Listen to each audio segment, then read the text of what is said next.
Check कर लो, ये DsP2 हो जाएगा, ये sp3d हो जाएगा, आप चेक कर लेना। और ये क्या होगा, ये भी मेरे ख्याल से ये आपका sp3d2, एक मिनट SF6 है ना, हाँ sp3d2 आ जाएगा ये। sp3d कैसे हुआ मैम I3 माइनस का? इसका क्या हो जाएगा I3 माइनस का हाफ 7 ले लो +2 ले लो +1 ले लो, I got a 10/2 is equal to 5 and sp3d। ठीक है, ये फॉर्मूला चेक कर लेना। जैने ये मतलब इससे अच्छा मैम ये +2 क्या है?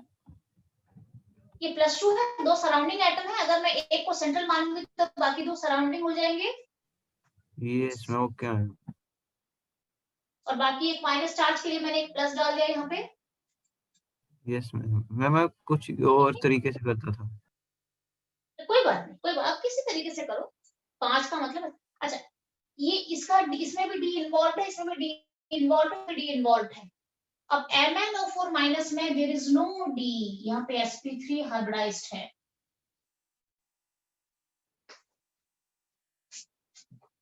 Got it?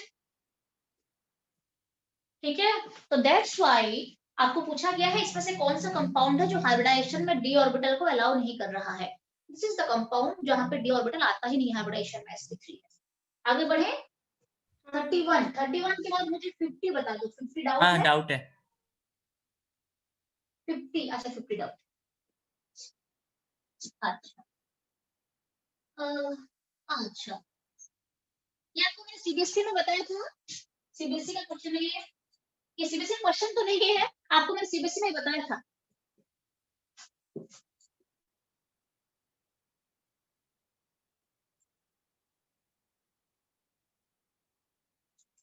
क्वेश्चन नंबर, और ये छोटे मोटे क्वेश्चन है बट ये आउट ऑफ माइंड जाता है। क्वेश्चन नंबर 15 में ये पूछा गया है, जो आपका मॉलिक्यूलर ऑर्बिटल थ्योरी में जब C2 फॉर्मेशन होता है तो यहाँ पे जो बॉन्ड बनता है कौन सा टाइप का बॉन्ड है, ये पूछा गया है। मैं आपको बता देती हूँ, C डबल बॉन्ड C यहाँ पे बनता है। मॉलिक्यूलर ऑर्बिटल थ्योरी में जब आप डाई एटॉमिक मॉलिक्यूल C2 के बारे में पढ़ते हो तो C डबल बॉन्ड C होता है। ये डबल बॉन्ड है, ये डबल बॉन्ड जो है ये किस तरीके का बॉन्ड है, आपको मैंने बताया था उस टाइम, आपको शायद अभी याद है कि नहीं।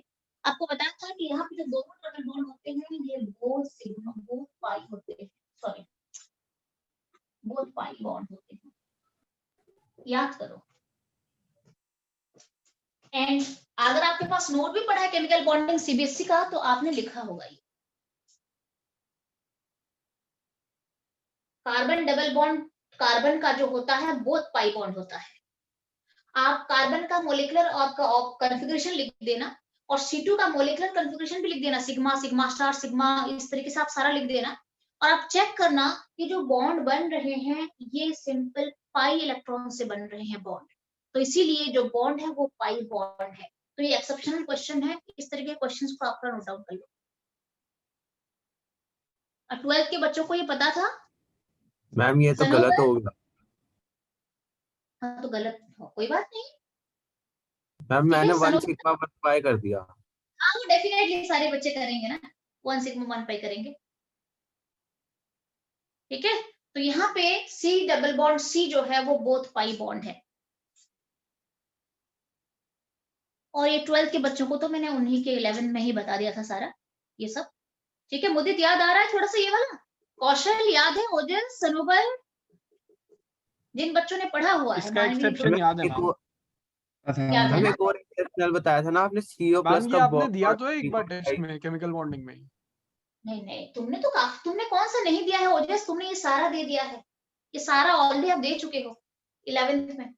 नहीं आज ये तो पेपर याद है आपको मैम, दिया इसमें तो डबल वो होता है पाई बॉन्ड, ये मैंने हाँ करा भी है मैम सॉल्व अभी 3-4 दिन पहले ही कहीं पे।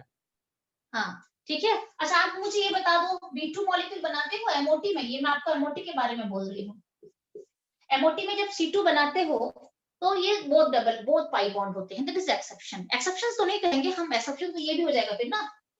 बोरन बनाते हो तो सिंगल बॉन्ड बोरन बनता है, इसका बॉन्ड ऑर्डर 1 निकलता है, आता है ना? इसमें आपको बोलेंगे कौन सा बॉन्ड है, क्या लिखोगे आप? Pi bond. there is a pi bond, yes, क्योंकि ये बनता पाई इलेक्ट्रॉन से है। क्लियर है? तो ये दोनों ही पूछ सकते हैं, मोस्टली एडवांस में भी। ये एडवांस क्वेश्चन है बेसिकली। बच्चे को अगर आपने, जैसे मैंने आपको बता दिया तो आपको पता है। यूजुअली स्कूल में टीचर्स नहीं बताती हैं क्या ये बहुत पाई बॉन्ड होता है या एक सिंगल पाई बॉन्ड होता है, ठीक है? तो ये नोट डाउन कर लो, ये दोनों के को लेके ही क्वेश्चंस आता है, अगर ऐसे क्वेश्चंस आता है तो, ठीक है? यहाँ पे दोनों पाई बॉन्ड, यहाँ पे बोरोन का भी सिंगल पाई बॉन्ड है, सिग्मा नहीं है यहाँ पे। ओके, सो 50 डन है, 50 डन है। हम आगे बढ़ते हैं। 51 मुझे बता दो, जबकि सिग्मा होना चाहिए। कोई बच्चा क्या लिखेगा, इसको सिग्मा लिखेगा सिंपली, ठीक है? मैम लिखा हुआ है 51। 51 लिखा है क्या? मैम इसका रीजन क्या था मैम, एक बार फिर बता दीजिए। इसको पूरा तुम कॉन्फ़िगरेशन लिखो, बोरोन का कॉन्फ़िगरेशन लिखोगे ना, तो जो बॉन्ड बन रहे हैं पाई से बन रहे हैं, क्योंकि बाकी सिग्मा वाले सारे जीरो हो जाएंगे, कैंसिल आउट हो जाएंगे एक दूसरे के साथ। जो बचेगा वो पाई इलेक्ट्रॉन्स बचेगा, और वही बॉन्ड बनाने में बॉन्ड ऑर्डर एमओटी से मैम समझ गया, हाँ ठीक है समझ आ गया। एमओटी से पूरा तुम सॉल्व कर लेना, पता चल जाएगा। 51 एक ही है तो वही होगा ये वाला। अच्छा 51, which one of the following does not exhibit paramagnetism? यहाँ पे काफी सारे मॉलिक्यूल्स हैं और पूछा गया है कौन से मॉलिक्यूल पारामैग्नेटिज्म एग्जिबिट नहीं करेगा। अच्छा, ऐसा दो क्वेश्चन आपको मैंने दिया है आज। ऐसे सिमिलर क्वेश्चंस दोनों हैं, दोनों साथ में कर लेते हैं। एक तो ये क्वेश्चन है 51 है, ये करा दूंगी आपको। और दूसरा क्वेश्चन 46 जो है, 46 आपका डाउट तो है नहीं। 46 वेयर इज दैट, इज 46। ये बिल्कुल सिमिलर क्वेश्चंस है 51 एंड 46। कंसेप्ट बिल्कुल एक लगेगा। तो क्वेश्चन नंबर 51 पे चलते हैं, ठीक है? एंड 51 में ये पूछा गया है which one of the following does not exhibit paramagnetism, ठीक है?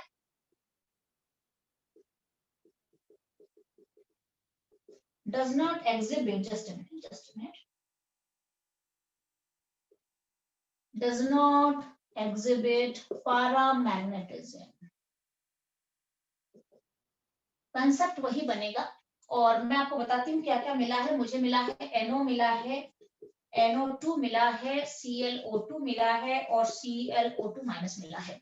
इसका कंसेप्ट ये है, जहां पे आपको पैरामैग्नेटिज्म वाला क्वेश्चन आएगा, जहां पे पैरामैग्नेटिज्म पूछा जाएगा तो क्या कंसेप्ट है मुझे कौन बताएगा? क्या इजी तरीका क्या होता है? कर चुके हो आप लोग, काफी बार कर चुके हो। कैसे निकालते हैं? नंबर ऑफ इलेक्ट्रॉन्स, बहुत अच्छा क्वेश्चन। नंबर ऑफ इलेक्ट्रॉन्स अगर ऑड है, नंबर ऑफ इलेक्ट्रॉन्स ऑड है तो पैरामैग्नेटिक प्रॉपर्टी दिखाएगा। नंबर ऑफ इलेक्ट्रॉन्स अगर ऑड है तो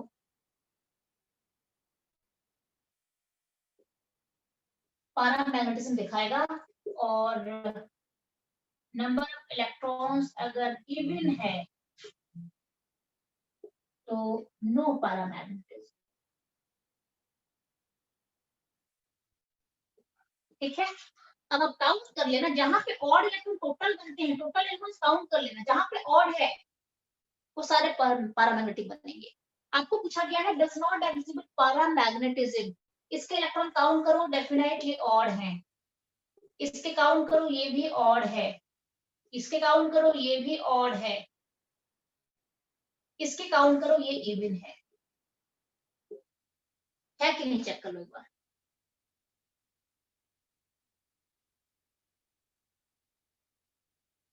हाँ मैम है।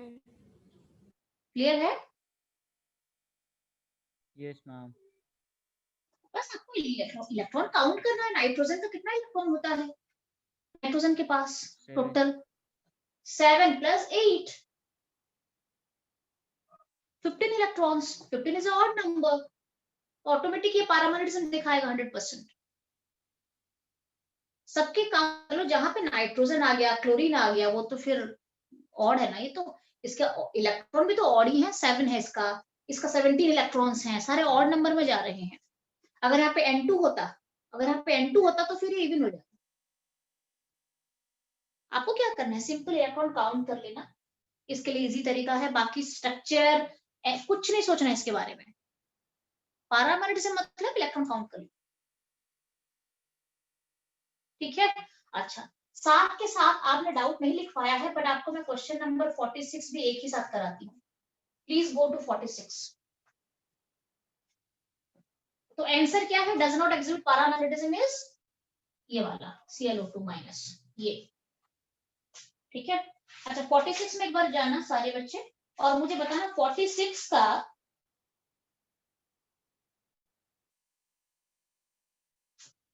अच्छा, हाँ, पैरामैग्नेटिज्म का मतलब होता है, मैं आपको थोड़ा बता देती हूँ, ऐसे आधा अधूरा बताऊंगी तो आप भी कंफ्यूज जाएंगे। मैं आपको बताती हूँ, देखो क्या है, देखो प्रॉब्लम ये क्या, कहाँ पे आपको दिक्कत हो सकती है। देखो, पैरामैग्नेटिज्म कौन दिखाता है? जिसके पास ऑड इलेक्ट्रॉन रहता है, या आप इसे बोल सकते हो पैरामैग्नेटिज्म दिखाता है जिसके पास ऑड इलेक्ट्रॉन और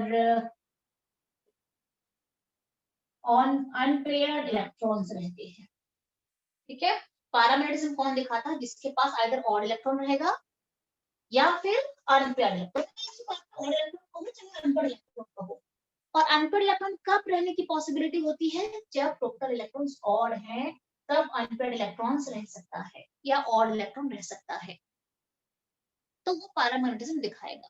दैट मींस अगर आपको पूछा जाएगा कि ये 4 है और आपको पूछा जाएगा कहाँ पे अनपेयर्ड इलेक्ट्रॉन मिलेंगे या कहाँ पे अनपेयर्ड इलेक्ट्रॉन नहीं आएंगे, तो कंसेप्ट तो वही है ना, टोटल इलेक्ट्रॉन निकाल दो। अगर ऑड है तो डेफिनेटली ऑड इलेक्ट्रॉन बनेगा, अगर इवन है तो 100% पेयर्ड बनेगा। चेक करना है क्या करना है मैम, ये पेपर खुद चेक करना है। खुद चेक करना है? अभी तो खुद चेक करो, अभी कहाँ पे पेयर बनाओगे और कहाँ पे बनाओगे उसमें एक्स्ट्रा टाइम जाएगा। खुद चेक करो और मुझे भेज दोगे तो मुझे आइडिया है, आप झूठ नहीं बोल रहे हो, मुझे भेज दो। मैम मैंने आपको भेज दिया था। हाँ, मैंने देख लिया मैंने। अभी कहाँ कहाँ पे गलती है ये तुम अभी छांट दो, कहाँ कहाँ पे तुमने गलत कर, ठीक है, ओके। अच्छा, तो क्वेश्चन नंबर 46, थोड़ा आप प्लीज बच्चे चले जाओ, 46 भी वही क्वेश्चन है। Among KO2, AlO2 minus, BaO2 and NO2 plus, 4 चीजें आपको मिली है और आपको पूछा गया है अनपेयर्ड इलेक्ट्रॉन किसमें प्रेजेंट है, पूछा गया। जस्ट ए मिनट, KO2 में। आपको क्या KO2, AlO2 minus, BaO2 and NO2 plus, KO2 तो यस मैम। तो किसमें अनपेयर्ड इलेक्ट्रॉन आपको मिलेगा पूछा गया है। आप 25 को बहुत तरीके से करते हैं, आप बस सिर्फ टाइम वेस्ट किए बिना आप क्या करना, सीधा नंबर ऑफ इलेक्ट्रॉन्स निकाल दो। जहां पे ऑड इलेक्ट्रॉन आएंगे ना, वो अनपेयर्ड इलेक्ट्रॉन 100% बनाएगा, ऑड इलेक्ट्रॉन बनाएगा। आप चेक कर लो, इसके टोटल इलेक्ट्रॉन्स ऑड आएगा 13 आ रहा है और बाकी सबके इवन आएंगे, यस मैम, मैं बहुत लंबा प्रोसीजर करता था। मैम। मैं फायदा तो स्ट्रक्चर बना के किए मैम। नहीं, फायदा नहीं है वहां पे आपको टाइम बिल्कुल। मैं आपको बता रही हूँ, आपको 22 क्वेश्चन मैंने दिया है, आपको जेईई मेंस में 25 क्वेश्चन मिलेगा विद इन 1 आवर, 1 आवर भी नहीं, 50 मिनट्स।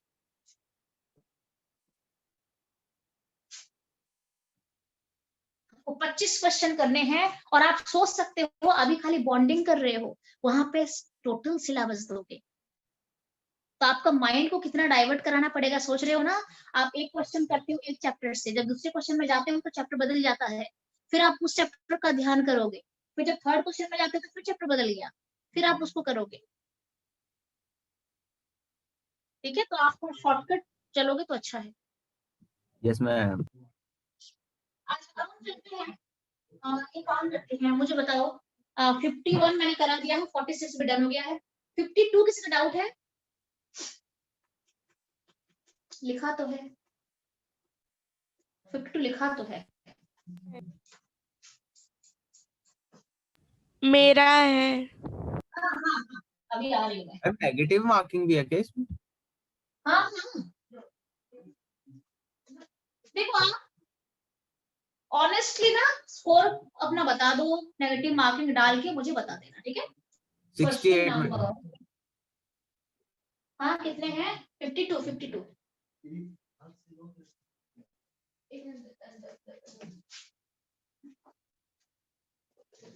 एक काम करते हैं, कई बार क्या होता है ना बेटा, कई बार गैस भी करके भी आंसर्स ऑप्शंस मैच हो जाते हैं ना, ये भी होता है।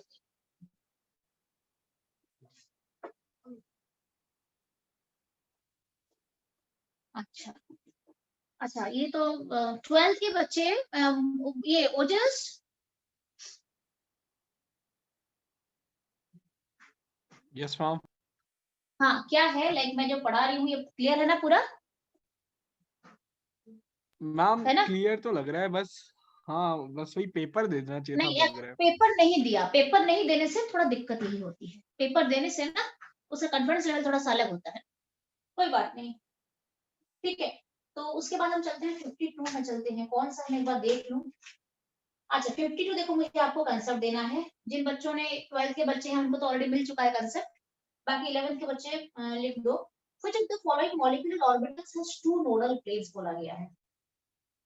कितना नोडल प्लेन्स है पूछा गया है, तो आपको थोड़ा सा मैं आपको बता देती हूँ नोडल प्लेन्स कैसे काउंट करते हैं। अच्छा ये जो दिया है ना, ये आपको सिंपल ऑर्बिटल नहीं है, ये आपका मोलिकुलर ऑर्बिटल वाला दिया है, सिग्मा पाई ये सब दिया है। तो उसमें नोडल प्लेन कैसे काउंट करते हैं मैं आपको थोड़ा ये बता देती हूँ, आप इसे नोट डाउन कर लो, ठीक है। और इसी के साथ मैं एक साथ कराऊंगी 52 क्वेश्चन, और मैं आपको बताती हूँ 52 और आपका 101 डाउट है, 101 डाउट नहीं है, किससे कहा है ना, ठीक है ओके। तो 52 एंड 101 मिला जुला क्वेश्चन है, सेम कंसेप्ट वाला है, तो 52 एंड 101 में एक साथ करा दूंगी, ठीक है। 52 के साथ साथ 101 भी हो जाएगा। तो 52 क्वेश्चन में मुझे क्या पूछा है देखो, 52 क्वेश्चन में मुझे पूछा है which of the quantum following number. molecule which of the following molecular orbitals has two nodal planes, किसका two nodal planes होते हैं ये आपको पूछा गया है। 3d10 और और 4d10। मैम 3d और 4d का होता है ना? नहीं बेटा अर्पित, ये वो क्वेश्चन नहीं है जो तुम बोल रहे हो। मैम मैंने इसी हिसाब से किया है।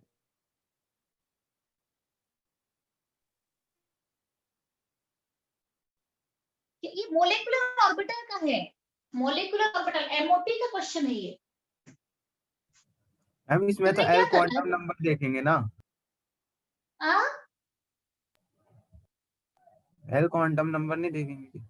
नहीं नहीं, वो तो आप देखोगे, एल एम जो देख रहे हो देखो, वो तो देखोगे, बट आप वो कहाँ पे देखते थे, सिंपल में जब जाते थे आप, सिंपल ऑर्बिटल में आपको दे देंगे कि 2p में कितने नोडल प्लेन है निकालो, वही बोल रहे हो ना, आपको बोल देंगे हाँ कि यस 3d मैम। है कितने नोडल प्लेन है निकालो, तो आप वहां पे क्या डालते हो, कौन सा रूल डालते हो, एक आपको आता है नोडल प्लेन के लिए हम एल डाल देते हैं, सिंपल एल। एल का जो वैल्यू होता है वो this is the number of quantum nodal planes. L कितना हो जाएगा p के लिए, एल इज 1, तो 2p के पास एक नोडल प्लेन है, 3d के पास दो नोडल प्लेन है, बिकॉज d के एल का वैल्यू d के लिए 2 होता है, क्लियर है। 2p के पास 1 है क्योंकि एल का वैल्यू p के लिए 1 होता है, ठीक है। ये आपको नोडल प्लेन वाला कंसेप्ट है। Basically what do mean by nodal plane, what is the meaning of nodal plane?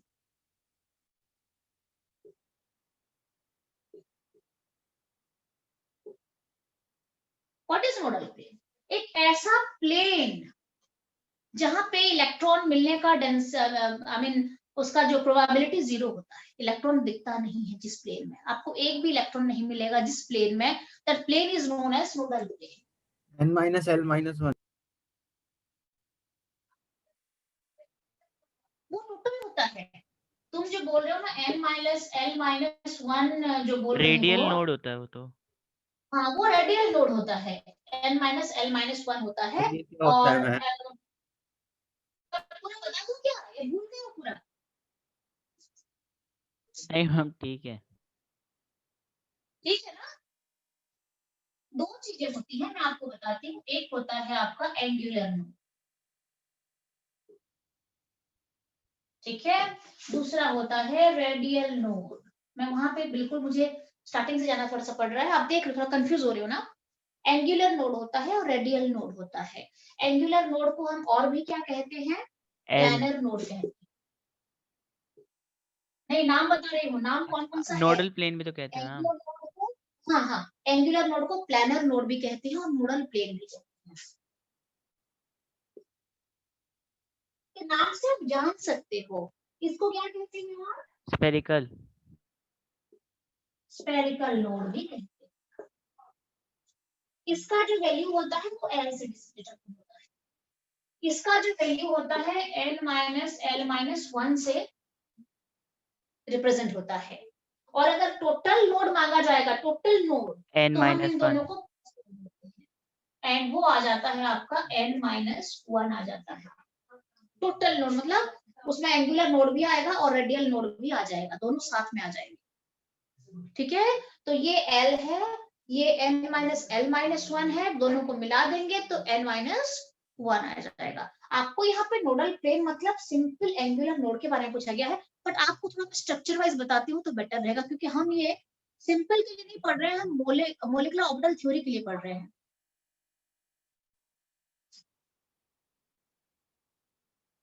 एक काम करते हैं, तो ये डन है, ये आपको एक्सप्लेन कर दिया मैंने।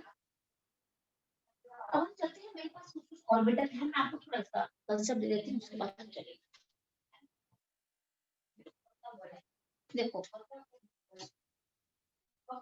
Sigma 1s, sigma star 1s, sigma 2s, sigma star 2s, उसके बाद आपका आता है pi 2px is equal to pi 2py and sigma 2pz and then pi star वाला आता है और फाइनली सिग्मा स्टार 2pz आता है। ये जो ऑर्बिटल्स हैं, मोलिकुलर ऑर्बिटल्स हैं, इनका शेप वगैरह किस तरीके से उनका ऑर्बिटल डायग्राम हम बनाते हैं। तो आपको मैं यहाँ पे 4 चीजें बता देती हूँ और यहाँ पे 52 के साथ 101 भी करा दूंगी। 101 में गैरेड एंड अनगैरेड ऑर्बिटल्स के बारे में पूछा गया है। तो what are gerade orbitals and what are ungerade orbitals, मैं आपको इसी के साथ एक्सप्लेन कर दूंगी। ठीक है,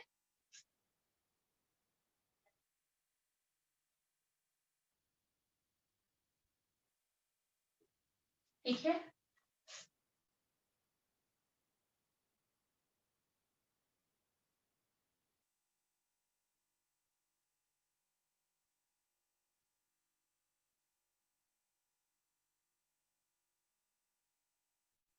लेट मी ड्रॉ दिस, फिर आपको एक्सप्लेन करती हूँ मैं बेटर।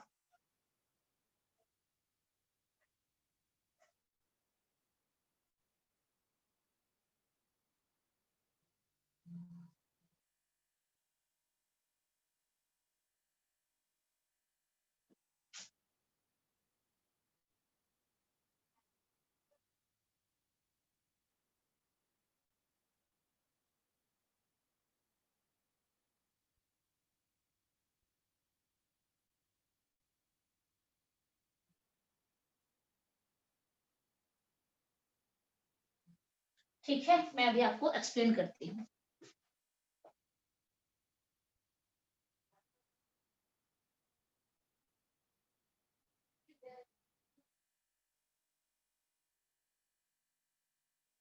ठीक है, अब हम चलते हैं। आपके पास ये जो ऑर्बिटल है किस किस का है, ये है sigma 1s and sigma 2s का ये ऑर्बिटल डायग्राम है। किसका, sigma 1s and sigma 2s। पहले देख लो, फिर आप जो भी डाउट है पूछ लो, मैं आपको एक्सप्लेन कर दूं। पहले ये है आपका sigma star 1s and sigma star 2s का कॉन्फ़िगरेशन है। ये है पाई 2px और पाई 2py, दोनों का ये ऑर्बिटल डायग्राम है। इसको थोड़ा हम यहाँ पे लिखते हैं। और ये जो है ये पाई स्टार 2px और एंड लिख दो आप, दोनों के लिए है ना, दोनों के लिए है, पाई स्टार 2py के लिए है। दैट मीन्स ये बॉन्डिंग के लिए है, बॉन्डिंग मॉलिक्यूलर ऑर्बिटल के लिए है। 1s और 2s का बॉन्डिंग मॉलिक्यूलर ऑर्बिटल के लिए है, ये 1s और 2s का एंटी बॉन्डिंग ऑर्बिटल्स के लिए है। ये 2px 2py का बॉन्डिंग ऑर्बिटल्स के लिए है और ये 2px 2py का एंटी बॉन्डिंग ऑर्बिटल्स के लिए है। ठीक है, अच्छा, तो सबसे पहले यहाँ पे कितना नोडल प्लेन आपको दिख रहा है। नोडल प्लेन का मतलब होता है, ये देखो स्फेरिकल है, ये नॉन डायरेक्शनल, अगर आप मानोगे तो कोई गलत नहीं होगा, ये पूरा स्फेरिकल है। एक्सिस को बीच में आप ऐसे एक्सिस ले लो, आप इस तरीके से एक्सिस ले लो, एक्स वाई एंड जेड ले लो, किसी भी तरीके से आप एक्स वाई जेड ले लो, और ये बीच में एक स्फीयर डाल दो, स्फीयर, इसके मिडिल में एक स्फीयर डाल दो। स्फीयर तो 3 डायमेंशनल होता है ना, और नॉन डायरेक्शनल होता है ना, सारे डायरेक्शन में हो जाता है। स्फीयर का मतलब है उसका कोई पर्टिकुलर एक्सेस के थ्रू उसका डायमेंशन नहीं जाता है, उसका जो डायमेंशन होता है स्फीयर का कोई एक पर्टिकुलर एक्सेस के थ्रू नहीं है, उसको हम कहते हैं नॉन डायरेक्शनल। तो ये उसी तरीके की एक है, ये स्फेरिकल स्ट्रक्चर थोड़ा सा उस तरीके का अपना स्ट्रक्चर इसमें ले लिया है, प्रॉपर स्फेयर नहीं मानते हैं, बट स्टिल यहाँ पे एक ऐसा प्लेन आपको एक भी नहीं मिलेगा जहां पे इलेक्ट्रॉन ना मिले। यहाँ पे एक ऐसा प्लेन आपको नहीं मिलेगा जहां पे इलेक्ट्रॉन की अवेलेबिलिटी ना हो। इसका नोडल प्लेन कितना हो जाएगा? नंबर ऑफ नोडल प्लेन्स कितने हैं? 0 नहीं है? यस, समझ में आ रहा है? Are you getting? इसका total number of nodal plane कितने बनेंगे? मैम एक बारी दोबारा समझा देना। नहीं, मैं आप समझाती हूँ, बाकी बच्चों को समझ में आ रहा है कि नहीं? नोडल प्लेन का मतलब होता है एक ऐसा प्लेन जहां पे इलेक्ट्रॉन की अवेलेबिलिटी 0। अब ये तो हो गया स्फीयर, ये खाली प्लैनेट थोड़ी है, ये तो स्फीयर है, आगे भी उठा हुआ है, पीछे भी है, तो ये पूरा स्फीयर है, 3 डायमेंशनल स्ट्रक्चर है, सारे एक्सेस की तरफ ही जा रहा है, सारे एक्सेस की तरफ जा रहा है। तो एक भी ऐसा प्लेन नहीं है जहां पे मैं ये कहूंगी कि इलेक्ट्रॉन की प्रोबेबिलिटी टोटली 0। इसके पास कोई नोडल प्लेन नहीं है, नोडल प्लेन 0 है इसका नोडल प्लेन 0। अब हम चलते हैं वहां पे, चलते हैं ये वाला में चलते हैं। कितना नोडल प्लेन आपको दिख रहा है? थोड़ा आप 3 डायमेंशनल व्यू करो ना, इमेजिन करो, कितना नोडल प्लेन आपको दिख रहा है?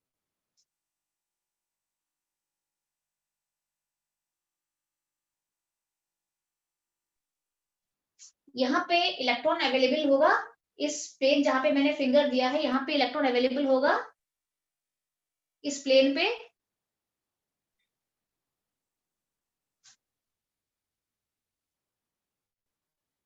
यस, ओजस, मानवी, समझ में आ रहा है कि नहीं? यस मैम, समझ में आ रहा है, बस नोट करने लग गया था मैम।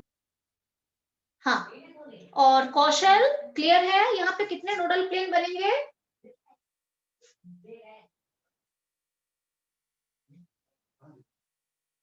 ओनली 1 नोडल प्लेन बनेगा। आप बोलो ना, अच्छे से बोलो, सुनाई देने के लिए। ये वाला जो है एक नोडल प्लेन है जहां पे इलेक्ट्रॉन की डेंसिटी बिल्कुल 0 है, मिलेगा ही नहीं। यहाँ पे अगर आप कोई पे भी लेते हो, ये इस तरीके का है, डम्बल टाइप का है ना, यहाँ पे भी डम्बल टाइप का है, क्लियर है? तो यहाँ पे नोडल प्लेन 0 है, इसके पास एक नोडल प्लेन है। क्या हुआ, जैने को कोई प्रॉब्लम है? अच्छा, अब हम चलते हैं। आप तो ना, मेरे पास अभी है नहीं वो शेप्स नहीं है कि मैं आपको ना, तुमको नहीं आ रहा है जैने? अरे ये कैसे बताऊं मैं आपको, किन किन बच्चों को समझ नहीं आ रहा, मुझे मैम एक बताना नोडल और प्लेन कहाँ पे? मैम एक सनोवर और क्लियर? मैम मेरा तो आवाज नहीं आ रही थी आपकी। अच्छा, और सनोवर का क्लियर है? आस्था, हेमसरी कहाँ है? हेमसरी कहाँ है? Yes ma'am. क्लियर है सनोवर? ये आप सबने कर रखा है बेटे, आप सबको मैंने कराया। मुदित को याद है कि नहीं, मुझे बोलो। मुदित, थोड़ा बहुत याद आ रहा है अभी?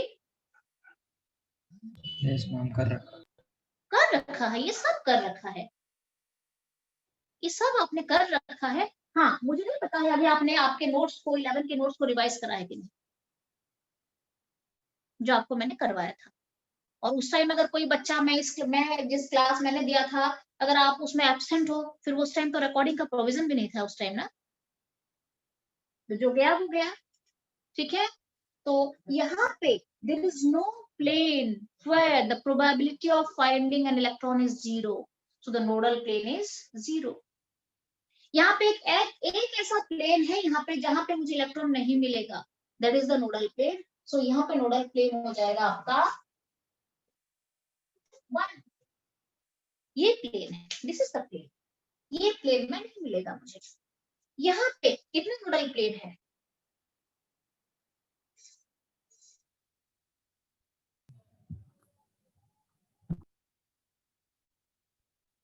यहाँ पे कितने नोडल?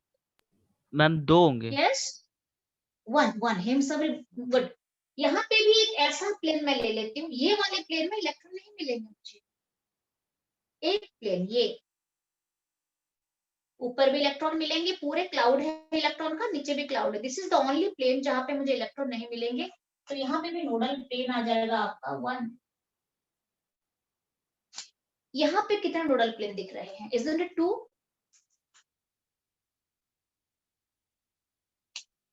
एक यहाँ पे मुझे इलेक्ट्रॉन नहीं मिलेगा और एक यहाँ पे भी मुझे इलेक्ट्रॉन नहीं मिलेगा अगर मैं इस प्लेन को लेती हूँ तो। ठीक है, ये थोड़ा सा बीच में यहाँ पे इस तरीके से मैंने, एक ये प्लेन है जहां पे इलेक्ट्रॉन मुझे नहीं मिलने वाला है और एक ये प्लेन है जहां पे मुझे इलेक्ट्रॉन नहीं मिलेगा। ये जो गैप है ये प्लेन और ये जो है ये प्लेन एक्सिस। तो हम एक्सिस की बात नहीं चल रहे हैं, यहाँ पे प्लेन की बात चल रही है पूरी। तो यहाँ पे 2 नोडल प्लेन आ जाते हैं, कहाँ पे? एंटी बॉन्डिंग पाई ऑर्बिटल्स में, टोटल 2 नोडल प्लेन्स। अब आप आंसर ढूंढो, आंसर क्या है देखो।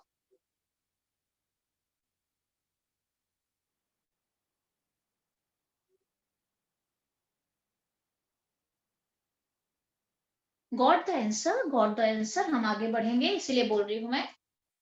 समझ में आया? आपका जो क्वेश्चन है पूछा गया है कि ऐसा कौन सा स्ट्रक्चर है जहां पे 2 नोडल प्लेन है। पूछा आपका क्वेश्चन ये है, कहां पे 2 नोडल प्लेन होते हैं? मुझे बताओ कहां पे 2 नोडल प्लेन हो रहे हैं यहाँ पे? लास्ट वाले स्ट्रक्चर एंटी बॉन्डिंग पाई में 2 नोडल प्लेन है। यस, यहाँ पे 2 नोडल प्लेन है। ऐसा ऑप्शन है कि नहीं, एक बार चेक कर लो आप क्वेश्चन में।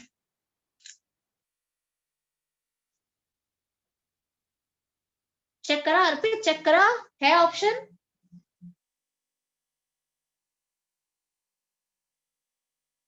हेलो, हाँ यस मैम। अरे क्या हुआ? ये क्या, ये कट रहा है क्या वीडियोस या फिर पॉज हो रहा है No, क्या बीच ma'am. बीच में? अच्छा, ठीक है। ठीक है, ठीक है। पूरा स्पोर्टिवनेस के साथ पढ़ना चाहिए, पता है, लाइक पूरा लाइक मुझे लगना चाहिए yes they are getting the hmm concept. निकल गया जूस मैम, रात हो गई है। अरे ओके, हाँ, जोश खत्म हो गया है। चलो ठीक, कोई बात नहीं, धीरे धीरे सब बन जाएगा। अभी अगर मैं आपको बोल दूं ना बेटा आपका 1 महीने के बाद जेईई मेंस अगर है, अगर डेट शीट आपको मिल जाएगा ना मैम वो जोश अभी क्लास खत्म होते ही वापस बन जाता है मैम। फिर बन जाएगा, फिर बन जाएगा। ओके, तो दिस इज डन। मैं ये आपको आगे और नहीं बताने वाली हूँ, बता दिया है मैंने। Sigma 1s and sigma 2s में एक ही होते हैं, नोडल प्लेन एक भी नहीं होते हैं। अगर आपको पूछा जा सकता है कि अगर सिग्मा 2pz का भी बोलेंगे तो इसी के साथ आप जोड़ सकते हो, सिग्मा 2pz का भी, कोई दिक्कत नहीं है। आपको मैंने यहाँ पे करवाया नहीं है, उसका स्ट्रक्चर थोड़ा सा डिफरेंट आता है। यहाँ पे 2 लोग ऐसे आ जाते हैं pz में, बट बात वही है, वहां पे भी कोई नोडल प्लेन नहीं होता है, 2pz में भी नहीं होता है, ध्यान रहे। ठीक है, अच्छा, अब हम चलते हैं सिग्मा स्टार वाले, एंटी बॉन्डिंग में एक ही होता है और पाई में एक होता है। दैट मींस आपको क्या पता चला, इसमें एक है, इसमें बिल्कुल नहीं है, इसमें एक है और इसमें 2 है।